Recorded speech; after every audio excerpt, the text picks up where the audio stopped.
Hello friends, നമ്മളിപ്പോൾ ഉള്ളത് മൈസൂരാണ്. അപ്പം നമ്മൾ നെക്സ്റ്റായിട്ട് മൈസൂരിലെ പയാന കാർ മ്യൂസിയത്തിലേക്കാണ് പോകുന്നത്. ഇത് കണ്ടോ, ഇവിടുന്ന് നോക്കുമ്പോൾ തന്നെ നല്ല അടിപൊളി ലുക്കാണ്. സോ നമ്മളിതാ കാറ് പാർക്ക് ചെയ്യാൻ പോവാണ്. ടയറിൻ്റെ ആകൃതിയിലുള്ള ഈ മ്യൂസിയം പുറത്തുനിന്ന് കാണുമ്പോൾ തന്നെ കണ്ടോ നല്ല അടിപൊളിയാണ്. പിന്നെ മൈസൂർ ശ്രീരംഗപട്ടണത്തിനടുത്താണ് ഈ മ്യൂസിയം ഉള്ളത് കേട്ടോ.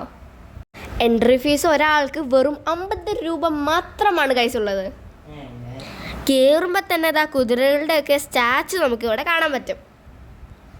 ഗൈസ്, നമ്മളിതാ ഉള്ളിൽ കയറിയിരിക്കുകയാണ്. ഉള്ളിൽ കയറിയപ്പോൾ അടിപൊളിയാണ് ഗൈസ്. ഇവിടെ പഴയ കാലത്തെ ആഡംബര കാറുകളുടെ വലിയൊരു കളക്ഷൻ തന്നെ ഇവിടെയുണ്ട്. മൈസൂർ മഹാരാജാവ് ഉപയോഗിച്ചിരുന്ന കാറടക്കം ഇവിടെയുണ്ട്.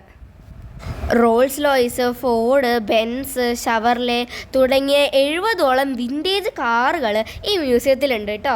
ഇവിടെ കാറുകൾക്ക് പുറമെ അപൂർവമായ ബൈക്കുകളുടെയും സ്കൂട്ടറുകളുടെയും ഒരു വലിയ കളക്ഷൻ തന്നെയുണ്ട് കേട്ടോ. വിൻറ്റേജ് ബൈക്കുകളായ Jawa, royal Enfield, BSA, Norton അങ്ങനെ കുറേ ഉണ്ട്. പയാന എന്ന കന്നഡ വാക്കിൻ്റെ അർത്ഥം യാത്ര എന്നതാണ്. മനുഷ്യർ നടന്നു തുടങ്ങിയ കാലം മുതൽ ചക്രങ്ങൾ കണ്ടുപിടിക്കുകയും പിന്നീട് അത് ആഡംബര കാറുകളിലേക്ക് മാറുകയും ചെയ്ത ആ വലിയ യാത്രയാണ് മ്യൂസിയം കാണിച്ചു തരുന്നത്. ഇവിടെ മിക്ക വാഹനങ്ങളും വർക്കിംഗ് കണ്ടീഷനിൽ തന്നെയാണ് സൂക്ഷിച്ചിരിക്കുന്നത്.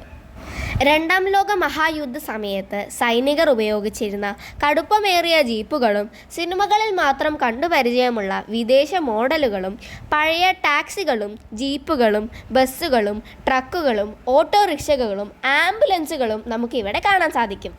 100 വർഷത്തോളം പഴക്കമുള്ള കാറുകൾ ഇവിടെയുണ്ട്.